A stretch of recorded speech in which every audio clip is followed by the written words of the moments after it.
Hello everyone! Kumusta po kayong lahat dyan? Grabe, na-miss ko po talaga kayong lahat. You know what guys, na napakaraming supporters po natin na nagme-message po talaga sa atin, nagtatanong kung bakit wala na daw akong bagong upload na vlog.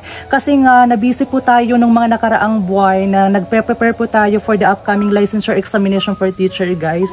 So ngayon ay kararating ko lamang po galing ng bayan, nagpa-photocopy ako ng notice of admission tapos yung payment po natin. At syempre, bumili na rin ako ng mga importanteng dadalhin po natin doon sa Tacloban. So meron po ako dito syempre yung pinaka-importante po talaga, dalawang lapis.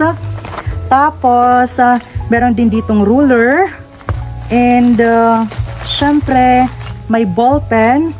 Tapos alcohol para mapanatiling malinis po yung ating scantron. At saka bumili na rin ako dito guys ng Pantasab of course. And ito po yung pinakabaon ko po doon sa test taking center guys. Itong bingo po natin. Tapos bumili na rin ako ng chocolate. Tapos di ba importante din po yung walnuts. Here. And of course hindi ko po talaga pwedeng kalimutan yung rosary guys. Here. Pinaka-importante po sa lahat.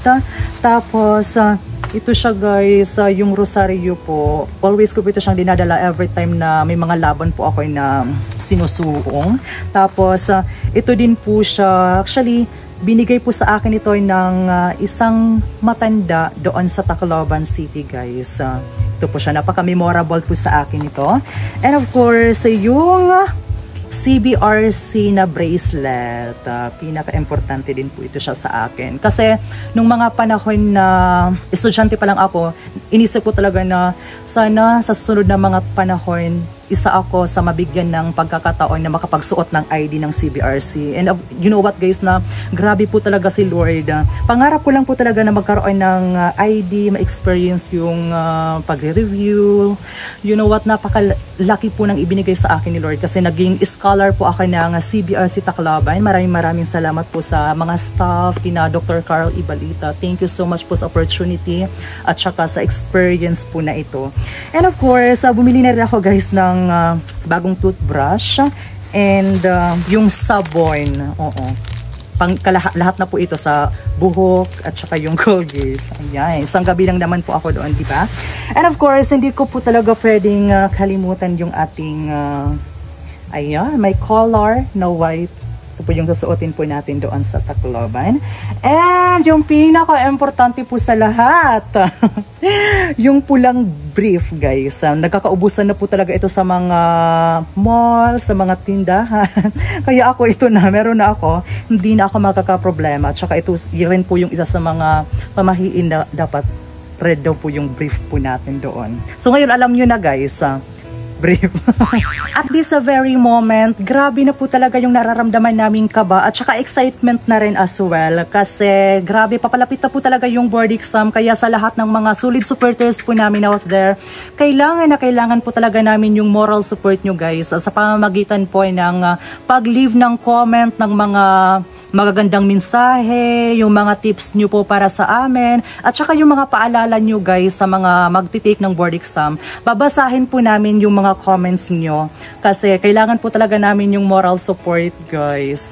Napakaraming nagtitake ng board exam na sinasarili lang po nila, hindi nila ipinapaalam. Pero para sa akin, sobrang hirap po nun yung mayroon kang silent battles na ikaw lang yung nakakaalam at saka yung mga bagay na sinasarili mo lang talaga. Wala namang masama if humihingi tayo ng tulong sa iba, di ba? Hindi naman yun basihan yung paghingi natin ng tulong sa pagiging weak po natin, di ba?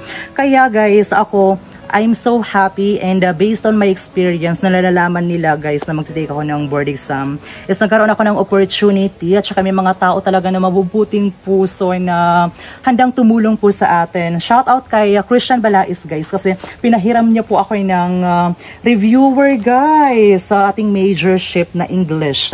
Here. Tapos, especially sa opportunity po ng CBRC guys na naging scholar po tayo. Thank you so much po talaga kasi binigyan din po tayo ng mga libro, especially sa staff ng CBRC Tacloban, kina Sir Jason. Maraming salamat sa inyong lahat dyan. Thank you.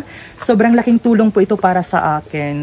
Grabe, until now, I can't really imagine na may experience ko lahat ng mga bagay na ito, di ba? Sa laban ng board exam, dalawa lang naman po yung kalalabasan ng ating resulta. It's either tayo ay papasa or babagsak. Pero alam naman natin, di ba guys, na failure is just part of our success. Alam niyo po ba kung sino talaga yung mga tunay na talunin? Sila po yung mga hindi talaga sumubok sa lahat ng laban sa buhay. Kaya I'm so happy and I'm so blessed na lahat ng mga pagbagsak po natin, lahat ng mga pain at saka failures na naranasan po natin is nagkaroon siya ng chance para tumayo ako ulit, lumaban at saka magpatuloy sa lahat ng hamon ng buhay. Kaya ngayon narito po ako sa inyong harapan. Nagpapasalamat po sa walang sawang suporta niyo po, and I'm so very blessed na nandyan po kayo, nakaagapay po para sa amin at saka kay Lord. Thank you sa lahat sa inyo talaga. Maraming salamat po talaga.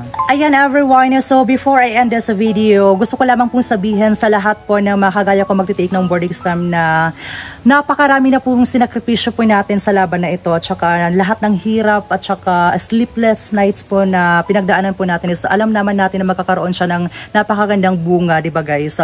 So yung hinahangad po natin na lisensya ngayong Pasko, i-claim na po siya natin, at saka pagbutihan lang po talaga natin guys.